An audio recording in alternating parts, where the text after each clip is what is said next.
மலேசிய இறக்குமதிகள் மீது அண்மையில் விதிக்கப்பட்ட 24 விழுக்காடு வரி குறித்து விவாதிப்பதற்காக மலேசியா அதிகாரிகளை அமெரிக்காவுக்கு அனுப்பும் என்று பிரதமர் டதஸ்ரீ அன்வார் இப்ராஹிம் இன்று தெரிவித்தார். அமெரிக்கா உடனான மலேசியாவின் வர்த்தகம் நீண்ட காலமாக பரஸ்பர ஆதாயத்தின் மாதிரியாக இருந்து வருகிறது. அதன் ஏற்றுமதிகள் மலேசியாவின் வளர்ச்சி மற்றும் அமெரிக்கா முழுவதும் உயர்தர வேலைகளை ஆதரிக்கின்றன என்று அவர் குறிப்பிட்டார்.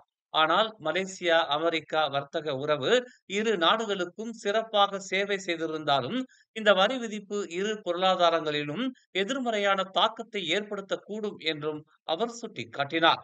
அமைதியான அமர்வின் மூலம் நமது ராஜதந்திரத்தின் ஒரு பகுதியாக உரையாடல் செயல்முறையை தொடங்க நமது அதிகாரிகளை வாஷிங்டனுக்கு அனுப்புவோம் என்று பிரதமர் குறிப்பிட்டார். மனிதருடையது என நம்பப்படும் மண்டை ஓடு மற்றும் எலும்புகள் செலிசிங் பாசிர்பூத்தேவில் உள்ள நெல் வயலில் நேற்று கண்டெடுக்கப்பட்டது. நேற்று பிற்பகல் 3 மணி அளவில் இது தொடர்பாக போலீசாருக்கு தகவல் தெரிவிக்கப்பட்டதாக பாசிர்பூத்தே காவல்துறை தலைவர் ஜைசுல் ரிசால் ஜகாரியா தெரிவித்தார்.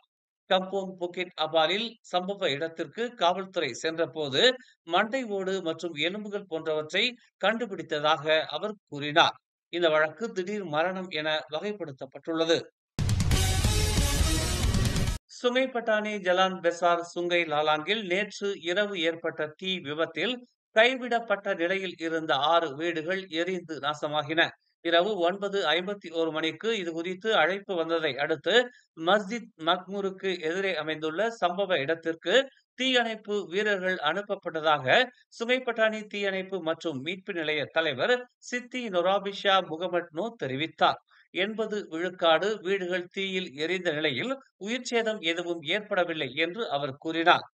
பாதிக்கப்பட்டவர்கள் யாரும் தீயினால் காயம் அடையவில்லை என்றும் அமான்ஜியா தீயணைப்பு நிலையத்தின் தீயணைப்பு வீரர்கள் மற்றும் தன்னார்வ தீயணைப்பு படைகளின் உதவியுடன் தீயணைப்பு குழுவினர் சுமார் 1 மணி நேரத்திற்குள் தீயை கட்டுக்குள் கொண்டு வந்ததாகவும் அவர் இன்று ஒரு அறிக்கையில் தெரிவித்தார். கடந்த சனிக்கிழமை முதல் வீட்டிலிருந்து காணாமல் போன 15 வயது இளம்பெண் நூர் ஷா சுலைகா அமட் ரொசாய்மி என்பவரை கண்டுபிடிக்க காவல்துறை பொதுமக்களின் உதவியை நாடுகிறது. கோத்தாஸ்டார் காவல்துறை ஒரு முகநூல் பதிவில் சம்பந்தப்பட்ட அந்த இளம்பெண் 150 சென்டிமீட்டர் உயரமும் 44 கிலோ எடையும் கொண்டவர் என்று தெரிவித்துள்ளது. இளம்பெண்ணை பற்றிய தகவல் தெரிந்தவர்கள் விசாரணை அதிகாரி சார்ஜன் ஷியாகிதாவை 01396307772 என்ற எண்ணிலும் கோத்தாஸ்டார் காவல் தலைமையக ஹாட்லைன் எண்ணான 047747222 என்ற எண்ணிலும் தொடர்பு கொள்ளுமாறு கேட்டுக் கொள்ளப்பட்டுள்ளது. நாட்டிற்குள் இறக்குமதி செய்யப்படும் அமெரிக்க பொருட்களுக்கு மலேசியா 47 விழுக்காடு வரி விதித்துள்ளதாக அமெரிக்கா கூறும் குற்றச்சாட்டை அரசாங்கம் மறுத்துள்ளது. விதிக்கப்படும் சராசரி வரி விகிதம் 5.6 விழுக்காடு மட்டுமே என்று தெரிவிக்கப்பட்டுள்ளது.